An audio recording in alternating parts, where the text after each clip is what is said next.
into experts into beasts, and sellers into closers, man. Stop selling, start closing. Do it with Spence. Do it with the Close 7 Level Selling by Steph Cardio. So, today we're talking about disabling the conscious mind.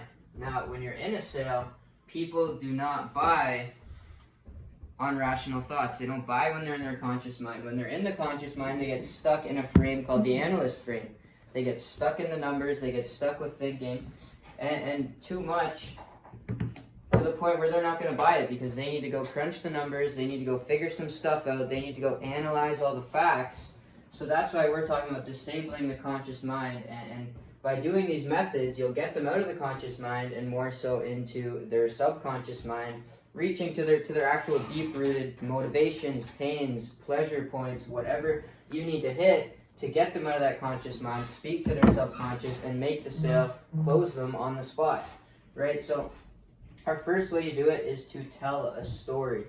This stories for millions of years have been being told as ways to communicate important information.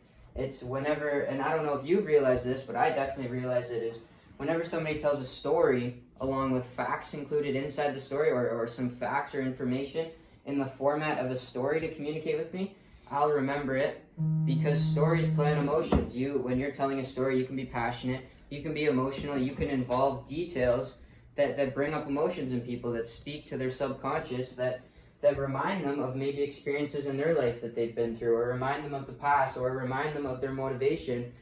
So through telling a story, you speak to their subconscious, you get them out of their conscious mind, and they'll remember it more. They'll think of it as something important because you're storytelling. This is something they want to remember, right? That's why people read so many fiction books as well, or because it's a made-up story. They like it. They get sucked into it. They spend hours and hours just reading this story, right? So first way to disable the conscious mind is by telling a story. And of course, you can't just tell a story your entire pitch. You won't make the sale, but if they're too stuck in the analyst frame, if they're too stuck in the conscious right now, and you need to get them out of it, tell a story. Do that, right? So pretty much tell the story, man. I don't know how to explain it any better, but no, it goes, for example, when I was talking to somebody, I think it was a couple weeks ago over near Christmas time, they were super stuck on the details, and pretty much I told them my story about how I spent my own money on courses to better myself, right? And I told them, man, I saved up 15 grand for a year, and it took me this long, and 15 grand was huge to me at the time. Everybody around me told me, man, don't spend your money on that. You've been saving for 12 months. Why would you spend all the money you've been working hard for? Why would you spend this money after you put yourself through shit to even save up this money? And I was like, man, because I know the courses are going to get me better. I bought the courses. A couple months later, I came here, and I made all of the money I spent on them back within 15 days. And before that took me a year. You know what I mean? So that's an example of a story I told to my prospect, and that got him right out of his conscious mind. He's like, hey, let's fucking do this, man. That's exactly what I'm going through right now. I feel that, let's go. And I was like, cool, Visa or MasterCard, bud. And it worked. And right there, I just told you guys a story, and people started listening to me more, right? It's the way it works, man. Tell the story. The second way is to ask a question, right? They're so stuck in the detail, they're resisting you, they're pushing back, challenging your words. Completely redirect their thoughts. I mean, the conscious mind right now, it works at 500 words per minute, but a salesperson, and a good salesperson, a master salesperson, can only speak at 200 words per minute. So what you're saying, your pitch, it's not going to keep up with what's going on in their head. And that's why you've got to speak to the subconscious mind and disable the conscious, because consciously they're going at 500 words per minute in there. You cannot keep up with that. And no matter how fast you talk, you are not keeping up with that. And you don't even want to try to keep up with that because you'll sound like a freaking fool on the phone trying to talk in a million words a second, right? They're not going to hear anything. You're going to be a mess. So you've got to ask the question, get them out of that cycle they're creating in their heads of self-doubt, of limiting beliefs, of why they shouldn't do it, or why you're an idiot, and why you're just another salesman trying to sell them some crappy product.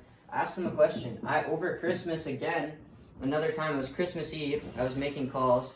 Obviously, a very, very emotional time of the year. Everybody's got shit going on Christmas Eve night. They're trying to get prepared. They're stressed out. So I called this one guy, and the first thing I asked him was, hey, what do you, pretty much after I introduced myself, what did you think of the material that you've been through so far? He's like, man, I'm going to be completely honest with you here. Stefan's stuff is very overpriced and undervalued. and automatically when he said that, I knew it was bullshit, because we give away a lot more stuff than what we charge. We actually overvalue everything we sell here. We overvalue all of our products. Our products can make you hundreds of thousands, if not millions of dollars if you use them, and we sell them for hundreds of dollars. So I know that was bullshit that he said, and I didn't try to reply to that. All I said was, hey man, let me ask you a question. How's your day going today? And automatically he snapped right out of it. I heard his tone change. He's like, man, I'm gonna be honest, I'm super stressed out today. I'm having a shit day. Like, if you can just call me back another day, whatever. Like, I got a huge family dinner coming up, and that's the reason I'm so angry right now. That's the reason I said this and this to you. And he just went on and on, rambling about his feelings and why he shouldn't have said that and how that was impulsive and how he's just stressed because it's Christmas Eve. And it's like, exactly, you just got him out of his conscious mind. At first, he did not want to do business, and now he's like, in a week, call me back, I'll do business with you, right? It's ask that question, man. But when you're asking a question, rule number 1 is do not ask a question that you don't know an answer to. Do not ask a question that they don't know an answer to either. Do not ask a question they don't know the answer to, because that creates that pushback that they have. They don't want to feel challenged. They don't want to feel like, damn, I should know this and I don't. Like, they're going to feel like idiots, and that's not a good, you don't want them to think, every time I get on the phone with this guy, he's going to make me feel like I'm an idiot, right? You want to establish that you're clearly the expert and you're smarter than them in regards to this, but you don't want to make them feel like an idiot in the process, right? It's rule number 2, again, don't ask a question that they don't know an answer to, but also that you don't know the answer to. Don't ask if you don't know. Rule number 2. You should know exactly how they're feeling.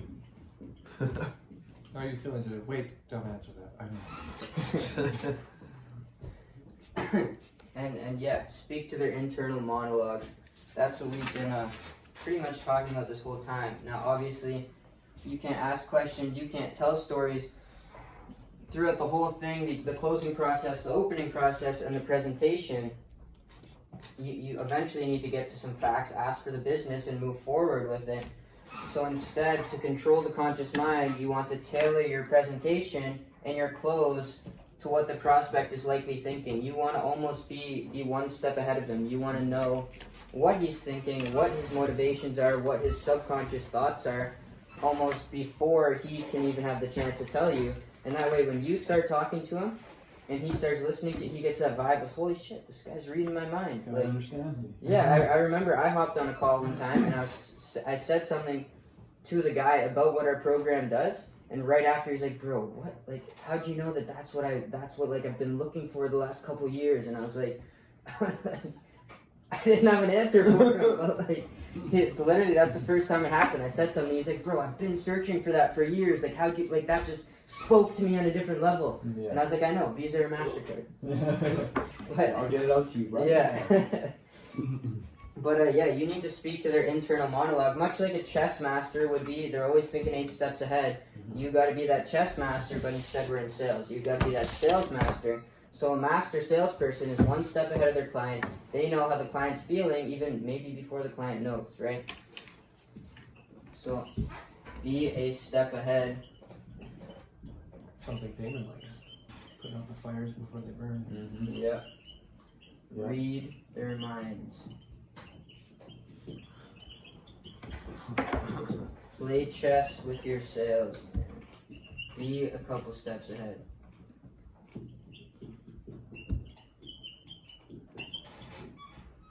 So obviously, after we spoke of all this, the conscious mind, why people don't buy off rational thoughts, people do not buy unless you hit one of these hot buttons. Now these hot buttons are what you're looking for the whole entire time you're going through it. And when you're a good salesperson, an expert, you know what to ask exactly to find out what these hot buttons are. But essentially, you want to always be listening for them, because these hot buttons are what will make a person make a split-second decision on, okay, I want that or I don't want that. If you can hit a hot button and you can push on it hard, you will make the sale. If you don't, you might have a little resistance making it, or you might not ever even make it. And these hot buttons are their deep-rooted like motivations, like what they really, truly want down here on top. And it's past their first initial thing that they say to you of, oh, I just want more money. But it's like, okay, what's below that? Like, why do you want? Oh, I want to feel important. Or no, I want to be accepted by my dad because he makes a lot of money, and I've always been criticized by him by not making money. Okay, what's below that? Like, I want to feel important. That's at the core, right? Like, they will feel important if their dad accepts them for how much they make. So that's why they want to. There's layers, man. You got to get down to that hot button of knowing their exact internal motivation, and you got to get through those layers. And that's why psychology, very good thing to study if you're in sales. Understand how the human brain works, understand how yours works, understand how other people's works. But also, man, even through you going to your own like therapy shit, if you decide to, like, you'll figure out how to get to these deep-rooted questions, because that's what a whole therapist's whole job is, right?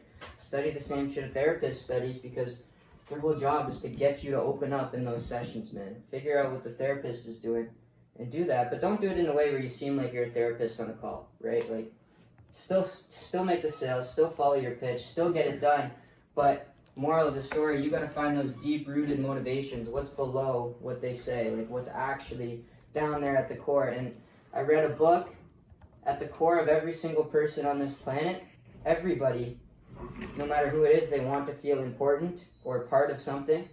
It says in the book, the same person who's at a church, the same person who is at a bar, they both just want to feel like they're part of something, right? They want to feel that importance. That's like literally what this book says is the whole human mission of human race is every action or every step somebody takes is because they feel like it'll bring them closer to feeling important in their own way. And everybody has their own interpretation of what important is, but everything somebody does is their way of trying to feel important, right?